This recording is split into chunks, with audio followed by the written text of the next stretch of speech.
We're here at the University of Texas Medical Branch Specialty Care Center, which is in League City, just south of Johnson Space Center. And we're joining today Dr. Roy Riascos, who is one of the many doctors looking at the changes that astronauts experience in their eyesight when they're in space. He in particular has been looking at using MRI to track those changes, and he's going to tell us a little bit about that today. Thanks so much for joining us. Thank you so much for having me here. All right, well, why don't we start with, why would you use an MRI to look at eyes?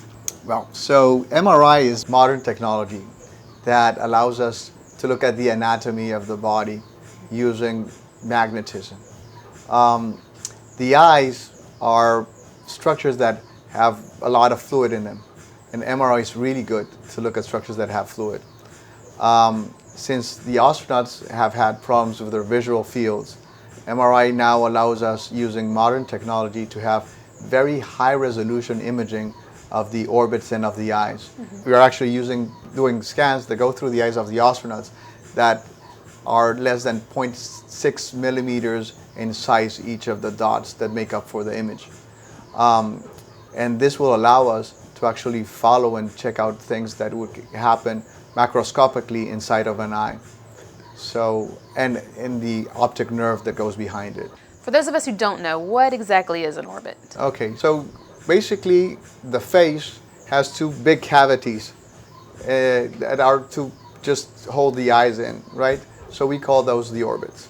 So you've been doing this for a while now. I think you started with the last 3 of the shuttle missions. Have you been able to get some good data from them? Yes, so we have been using MRI on the astronauts for around 8 years. The new experiment that we started with the VEIP started 5 years ago. Okay. And we did the last 3 shuttle missions here, and then all the Soyuz project. So I guess you've gathered a lot of data. Is it helpful data? Well, the main thing that we do with the data is we do a clinical read of the MRI, just like we would for the brain of any subject that came into the magnet. The additional information that we get out of the study is being analyzed right now, and it's part of research. What exactly are you looking for in the data? So the data that we get from the astronauts, we scan the brains, so we get to see how the brain looks. We also get to scan the orbits, just like we discussed, and the orbits will find how the eye looks and how the optic nerve is. That optic nerve connects the eye with the brain. And then there's a sheath around the optic nerve that we also look at, because we have seen changes in astronauts before and after they come from space, and not only the optic globe, but also in the optic nerve and in the optic nerve sheath. You're looking at the optic nerve sheath then. Is it getting smaller or bigger? Some of the astronauts have shown to have a distended optic nerve sheath, and also the optic nerve becomes a little bit more tortuous. Okay. At the same time, there's some flattening of the back of the eye, and that is especially true in the ones that have had visual changes. What exactly does the sheath control? We really do not know. That is a great question. We know that all of these are a result of changes, possibly of pressures of the whole system. One of the important things to understand is that the eyes are actually not nerves. They're really extensions of the brain. Okay. So when the optic nerve sheath distends, it could be also that the pressure inside of the membranes that cover the brain is increasing.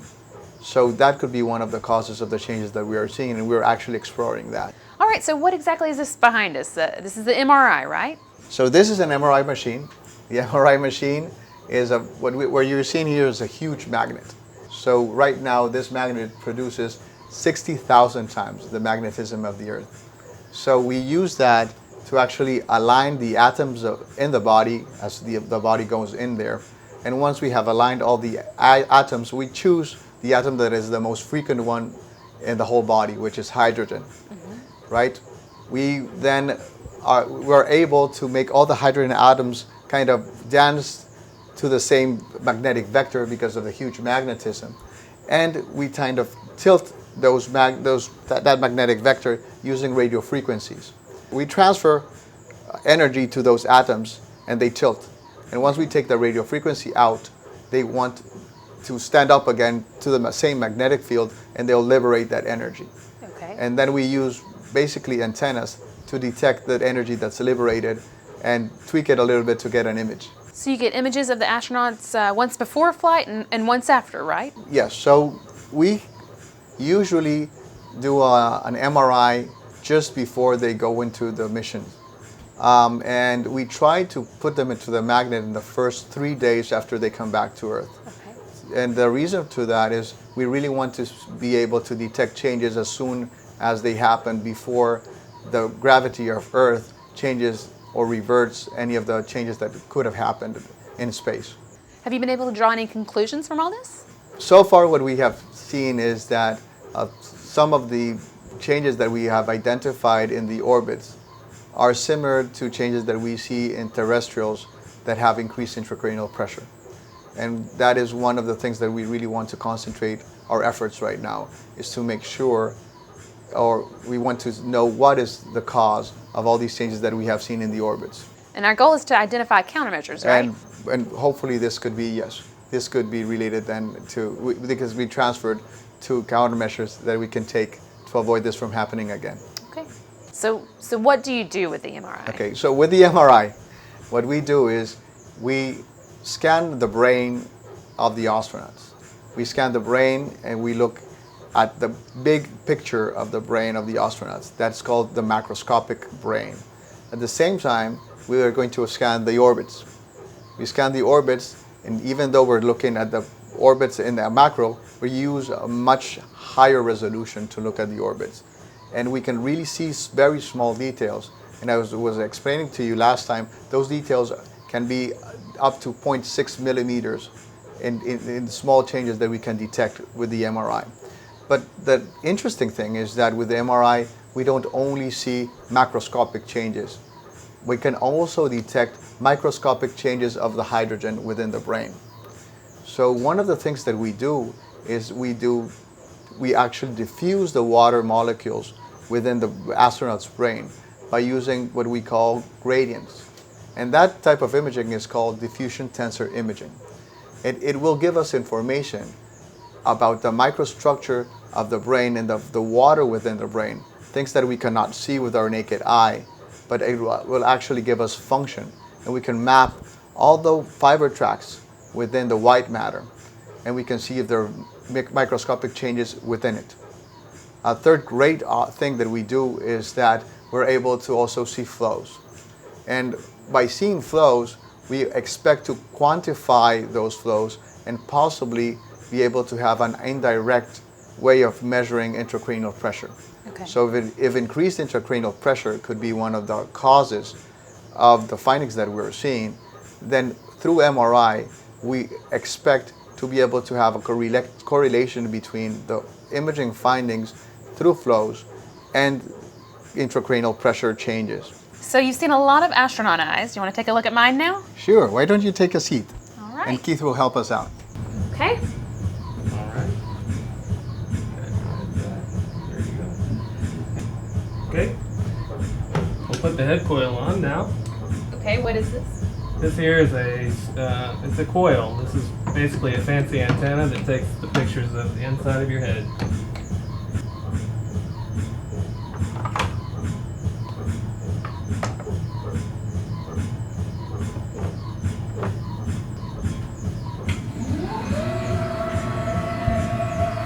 Roller coaster ride. All right. So any instructions? The only instructions at this point are just try your best not to move. Okay.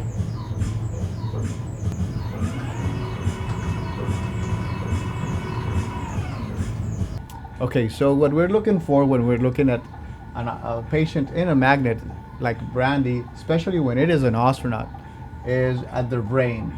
Here you can see the head, and in the middle you have the brain. And we can scroll and see all the structures inside of the brain.